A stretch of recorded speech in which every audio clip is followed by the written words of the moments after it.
You know, ever since America was even an idea, there's been this one massive question at the heart of everything. Where does the real power actually lie? And believe me, this isn't some dusty old political argument. It's a tension that has shaped our laws, literally sparked a civil war, and it still defines so much of American life today. So yeah, we're going to unpack this incredible 200-year power struggle. When you get right down to it, it all boils down to this. Who gets the final say? Is it a powerful central government in Washington, D.C., or is it the individual state where you live? And this is not just some history lesson, okay? It's the reason why your healthcare, your local schools, even your civil rights can look so different depending on which side of a state line you're on. I mean, from the very beginning, the stakes were just unbelievably high. You've got Alexander Hamilton here writing in the Federalist Papers, basically telling everyone, look, you're not just tweaking a few laws, you're deciding the fate of an empire. And right at the core of that challenge was this really dangerous question. How do you hand out power without the whole new nation just falling apart? So to really get why they came up with our current system, we've got to go back and look at their first try. Because you see, before the Constitution we know and love, there was another government. And let's just say it was failing badly. All right, so this first government was set up under something called the Articles of Confederation. And really, it was just a league of states. I mean, think about it. These folks just finished fighting a war against a powerful king. The last thing they wanted was another strong central government breathing down their necks. So they designed a system where the states, not the nation, held pretty much all the power. But, well, this state-first system had some major flaws. For starters, there was no executive branch, no president to actually lead. The national government couldn't raise taxes, which, meant it had no money. And without any cash, it couldn't pay off its huge war debts. It also couldn't regulate trade between the states, which led to all sorts of fighting. And when rebellions like Shays' Rebellion started popping up, the national government was basically helpless. The whole experiment was on the brink of collapse. So it was clear this wasn't working. The founders had to go back to the drawing board. Their new goal? To create, as the Constitution's preamble says, a more perfect union. And their solution was a pretty radical new idea for the time. And that big idea was federalism.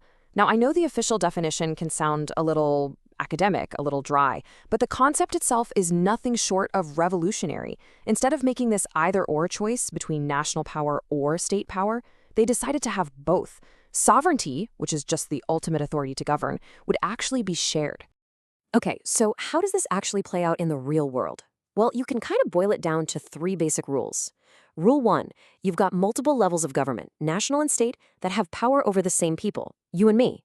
Rule 2, each of those governments has its own specific authority, its own sphere of power. Think of it like this. The national government handles stuff like declaring war, while states take care of things like schools and local police.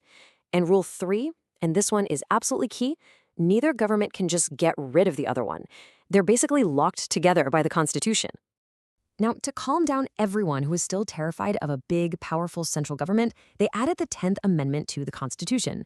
And this thing is the absolute cornerstone of the whole states' rights argument. It basically says, hey, if a power isn't specifically given to the national government in this document, then it belongs to the states. And that one little sentence right there set the stage for centuries of debate.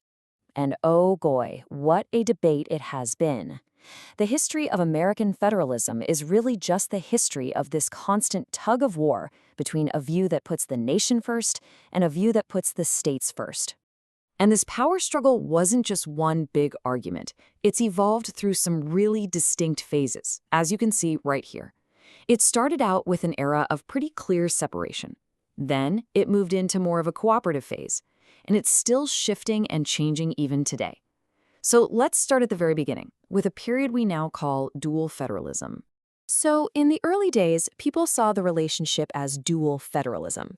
The best way to picture it is like a layer cake. You had the national government with its layer of jobs and responsibilities, and the states had their own separate layer. They were distinct, they were separate, and they didn't really mix all that much. Each one was seen as the top dog within its own sphere. And you can see this fundamental conflict captured perfectly in this legendary Senate debate back in 1830. On one side, you have Robert Hayne of South Carolina arguing for states' rights, saying liberty first and union afterwards. But then Daniel Webster of Massachusetts comes roaring back with the argument for a unified nation, liberty and union now and forever, one and inseparable. I mean, you can't get two more different visions for what America should be. Well, at the end of the day, this was a debate that couldn't be settled with speeches. The Civil War was the ultimate tragic test of federalism. It was fought over slavery, yes, but also over the very nature of the Union itself. Could a state just pack up and leave? The war's outcome gave a bloody and decisive answer. No. The Union was inseparable. And that established once and for all the supremacy of the national government. Now, for many decades after the Civil War, that layer cake model of separate powers pretty much held on. But that all came crashing down with the national disaster of the Great Depression. States were going broke, they simply couldn't handle the crisis. And this kicked off the era of what we call cooperative federalism, where the national government had to step in with huge aid programs. Suddenly, the lines between national and state duties started to get all blurry. The layer cake turned into more of a marble cake, and it totally rewrote the relationship between the government and its people. This shift was so massive, so profound, that one historian calls the New Deal era the geological fault line in the history of federalism. It was a permanent change in the landscape of power, dramatically expanding the federal government's role in the everyday lives of regular Americans. Okay, so that brings us up to the modern era, because the debate definitely didn't end with the New Deal. It just changed its focus. Starting around the 1970s, a new movement got started, and it's often called New Federalism. The big idea here is something called devolution, which is a conscious effort to return power and responsibility from Washington, D.C. back to the states. It's like that tug-of-war rope is getting pulled hard in the other direction. And this modern push for states' rights wasn't just talk. It found a really powerful ally in the Supreme Court. A huge landmark case that really signaled this shift was a 1995 case called United States v. Lopez. So the impact of this case was just enormous. The court actually struck down a federal law that banned guns near schools. They said, whoa, that's a local police issue, not national economic activity. Now, you might be thinking, why is that such a huge deal?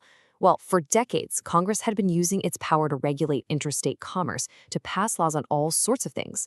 And with this case, the Supreme Court basically said, nope, there are limits to that power. It was a massive symbolic victory for the states' rights movement. So here we are, after more than 200 years of debates, court cases, and even a war. Where do we actually stand? I think the clearest takeaway is that there is no final answer. This is a permanent, living, evolving conversation right at the heart of the American experiment. Think about it, from the arguments between Hamilton and Jefferson to the battlefields of the Civil War and right into the Supreme Court cases happening today. That fundamental question is exactly the same. Who holds the power? It's just an essential, dynamic part of the American political system. And that leaves us with one last big question. As the country faces all these complex new challenges, everything from climate change to pandemics to economic crises, which way is that rope in this great tug-of-war going to get pulled next? Is power going to centralize even more in Washington, or will it keep shifting back to the states? The answer to that, well, that's going to define the future of American federalism.